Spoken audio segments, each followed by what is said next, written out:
అజిత్ సింగ్ నగర్ లో గుజ్జుల సరళాదేవి కళ్యాణ మండపంలో కాపుల ఆత్మీయ సమ్మేళనం నిర్వహించారు. ఎవరైనా పార్టీ పెడితే సీఎం అవ్వాలని కోరుకుంటారు, కానీ పవన్ కళ్యాణ్ మాత్రం చంద్రబాబును సీఎం చేయడమే లక్ష్యంగా పెట్టుకున్నారని విమర్శించారు.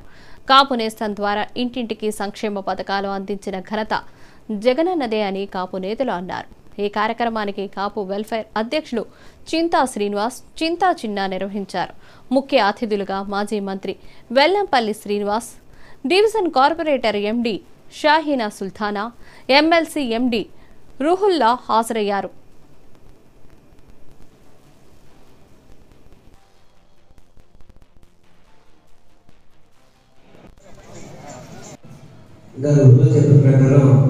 మొట్టమొదటిగా మీకు లేట్గా వచ్చినందుకు క్షమించమని కోరుకుంటున్నాను.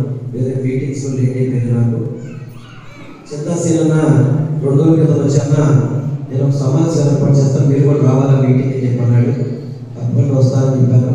అనుకున్న ప్రకారం మీటింగ్ ఏర్పాటు చేసి మిమ్మల్ని అందరూ కూడా మాకు కలిసే అవకాశం కల్పించిన చిత్తాశీలనకి ప్రత్యేకంగా ఈ వేదిక ద్వారా నేను ఆయనకి ఇంకా చెప్పిన ప్రకారం మొట్టమొదటిగా మీకు లేట్గా వచ్చినందుకు